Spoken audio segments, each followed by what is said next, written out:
Hey guys, we're back. This time we're taking a look at another Merchant's Cove character. This time around is the Alchemist.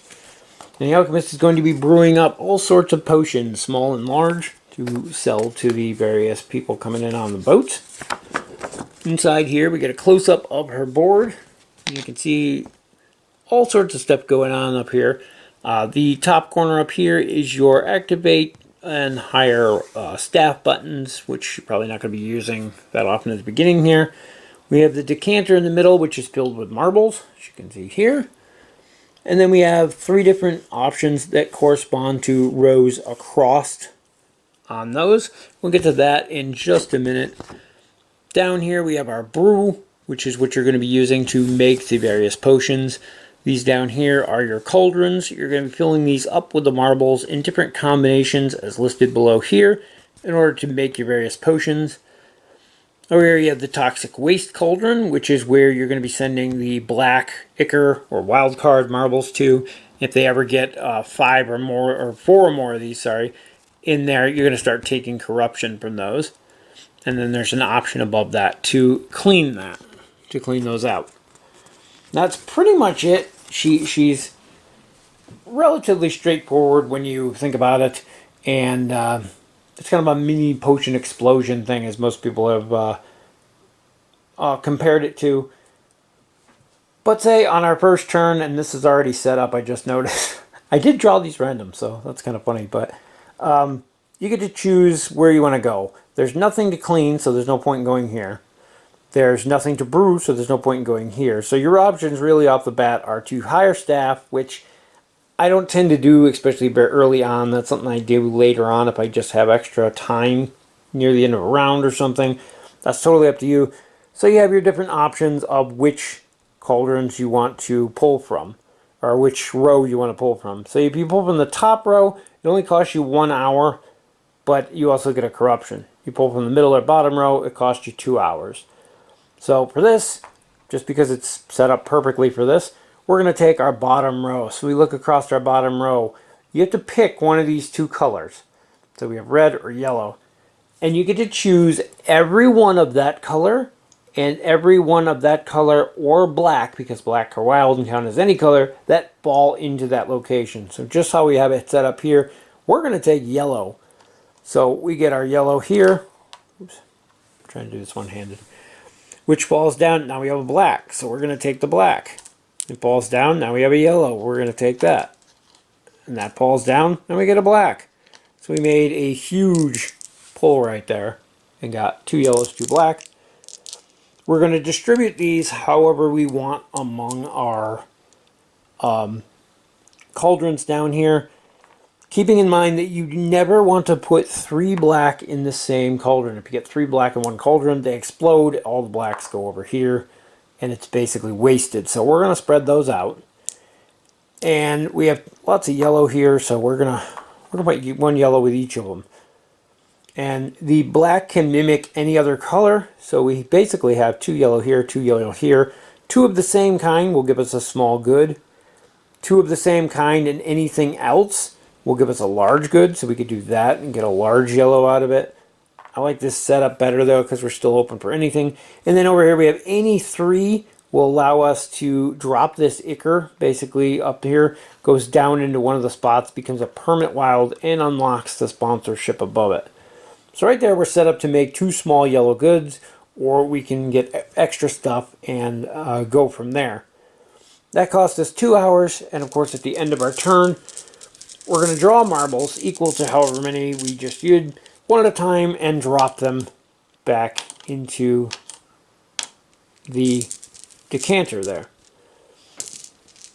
And that's the end of our turn. It will go around, comes back to us. Now, we could brew and get our 2 small yellows. We could, no point in doing this because it's empty. We could hire a villager, or we can move to one of our other locations here. Sadly, going up to this location, we have a choice between a black and a green. Not a very good choice. Ideally, we wanted to go down here and take red, and we get those red, the black, and the other red there. But that's not going to work because we can't stay in the same place. So we're going to go up here to our 1 hour. We're going to choose red. So we go through here, we get a red, and that's it. So we have our 2 red. We're going to put them over here in their own cauldron together. And that's going to take us 1 hour, plus we get a corruption. So we're going to draw a corruption card. We have that now to deal with. And then we will replace our marbles.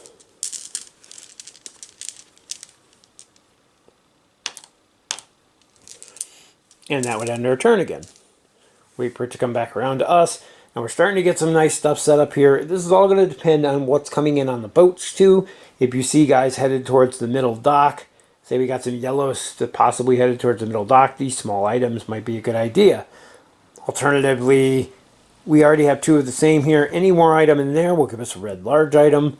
Anything in these technically will give us a large item because of the wild card.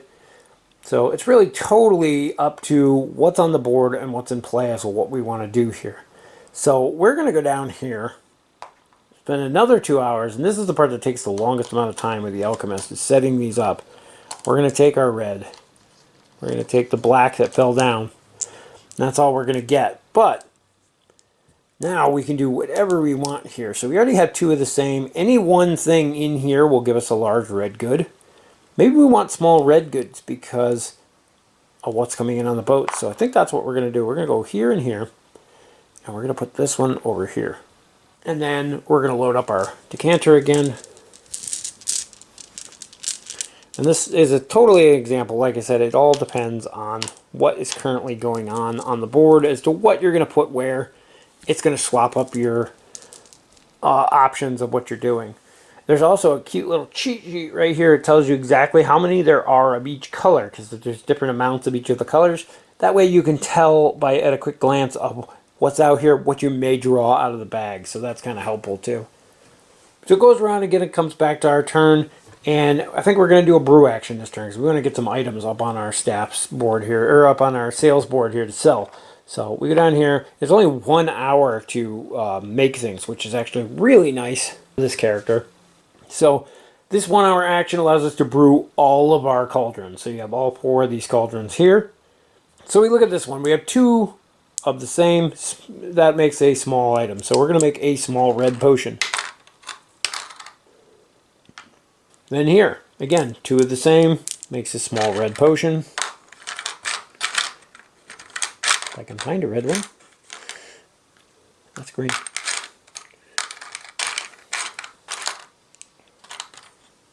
That's red.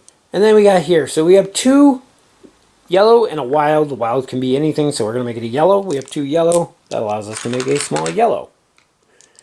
Now this one, we have multiple options. We need to look at what we need here. So if we need a large item, we could make a large yellow. Because we have a yellow, make one of these yellow. That could be anything. 2 yellows and something else, make a large. We could make a small out of it. Just use 2 of these and it's a small. You have to empty the whole cauldron, but I'll get to that in a minute. Or we can use all 3 of these, which is what I think we're going to do this time. Just to show it as an example. We're going to use all 3 of these as 3 different colors to unlock this. Move it down. We now have a sponsorship with the Warriors Guild, and this becomes a permanent black Ichor in there, which can be used as a wild. Now we take the marbles that we've spent. We're going to take these black ones, and they're going to go over here. Now if we happen to brew and use any other black marbles, they're going to start costing us corruption by filling in these top spots. So we got to keep an eye on that. We're probably going to have to empty that out at some point. But the rest of these will go back into the bag as spent. And there we have 3 items on our board to sell. We've got sponsorship unlocked. And those are nice because they're permanent for the rest of the game. So every merchant's phase throughout the game, we're not going to get a bonus based on the number of warriors. Which one of these you open really depends on how many meeple are in each of the guild halls, as it's a multiplier. So at the start of the game, there's 1 in each, so that's going to be worth 1 point at the end of the first round. If there's warriors and boats that don't dock, those get added to the guild hall. That multiplier is going to go up. So first round, it's not that huge, I don't think, to unlock those. However, having the Ichor permanent for pretty much the rest of the game now does come useful. So that goes around, comes to our turn again. We have stuff to sell, so we might want to go here and clear out this so we don't start getting corruption from that. So these are going to go back to the bag. It's a crappy way to use a turn, I think, but you need to clear that out unless you want to get a ton of corruption. And then we'll start working up here again, choosing colors, picking marbles, filling in cauldrons again to build our various items. The nice thing, like I said, is now we have a permanent wild in here, so any two items in there, any two light colors automatically makes a large item in there. Any one thing in there automatically makes a small item of that color. So you can see where having these unlocked really helps. Then we get onto our staff board, and the staff board here has some nice useful stuff. The first one is the scrubber, which allows you to add up to 2 ingredients from any cauldrons back to the alchemy bag. This says from any cauldrons. That's an interesting use there because the toxic waste cauldron here is considered a cauldron. So you can take marbles off of here, return them to the bag. That's probably the most useful. In here, it may be, depending on what setups you have, if you just can't make the item you want to make, you may want to take some out of here. But most of the time, you're going to be using it to clear that out. The next one we have here is the forager. Take 1 ingredient either from the decanter or any cauldron and place it in any vacant brewing cauldron spot. So this allows you to take any marble out of here that you want, or even ones out of here, and place them into any of your 4 brewing cauldrons. So that's a nice one too. It allows you to move things around, set up color combos for items that you want to make. The best nice thing for that is if you have a staff member here and here, you could basically be pulling 3 marbles out of here every time you take that action, and you'll never have to waste the time doing the scrubber or cleaning the toxic waste cauldron. So that's a nice one to think about. And then our last one here is the understudy, which allows you to take the brew action in up to 2 of your cauldrons. So again, you have 4 here. When you do this action yourself and go here, it allows you to brew all 4. Using the staff action, you can only do 2 of them, so you have to keep that in mind. But this one allows you to move around some marbles, basically getting rid of ones out of there. This one allows you to pick one from somewhere and put it somewhere else. Allows you to set things up. This one allows you to brew twice. And then, of course, your last one allows you to remove corruption. Every character has that one. These are hit or miss depending on your play style. These first 2 do come in handy. If you have the first 2, you might as well have the others. So that's totally up to you. I think you can play this character without using staff. However, as the game progresses, they become more and more useful. Same thing goes with the sponsorships. Early on, they aren't really worth that much, other than the wild card does make it extremely useful. But you have to fill an entire cauldron, which is basically burning 3 marbles and not making any items in order to unlock that. Once you unlock those, though, later in the game, they become worth more and more points as more and more meeples end up in the various guild halls. So pay attention to which of the guild halls is going to give you the best benefit. If there's only 1 guy in the Bard guild hall, but there's 3 guys in the Wizards hall, then obviously it's much more worth your while to unlock that. And that's pretty much it. The concept is really easy. However, setting this cauldron or the decanter up to draw what you want to draw really does take some planning. Like in the case where these 2 marbles are the same color, if I go here and I choose that color, I can take both of them.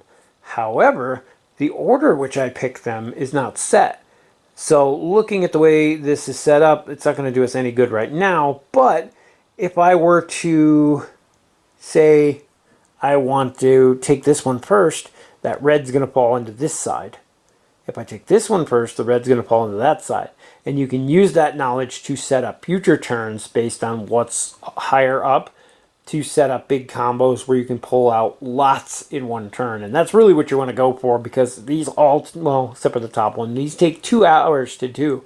So if you're paying 2 hours and you only get 1 marble out of it, it's not really worth it.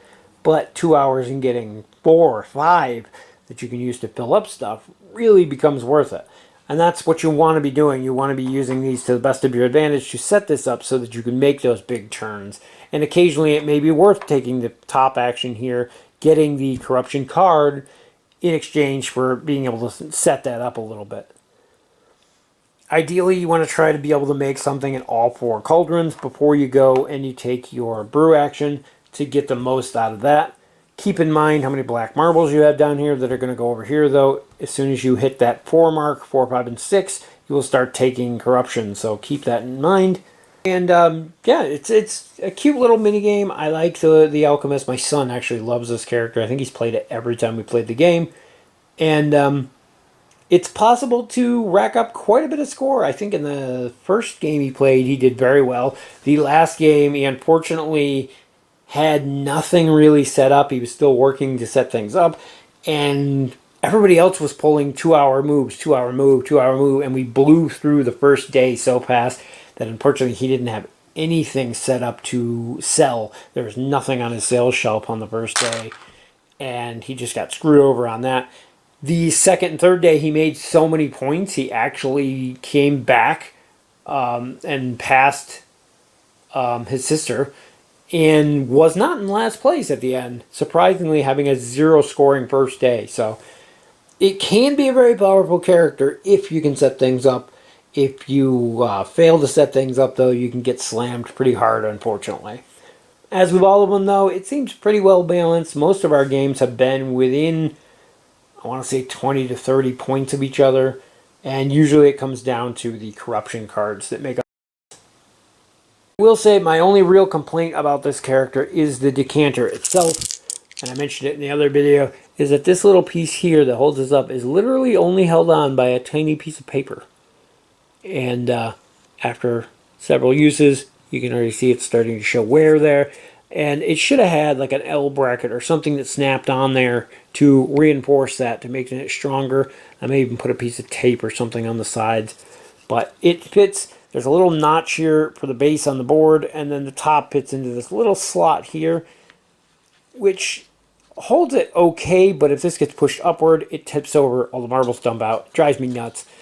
And with how well everything else in this game was designed, that one just seems pretty poor to me. And I'm hoping to find a 3D printable replacement for it to swap that out. But anyway, that's going to wrap it up for our look at the Alchemist. Hope it helps you out with the character. If you have any questions or comments, post them below. And as always, thank you guys for watching, and we'll see you in the next video.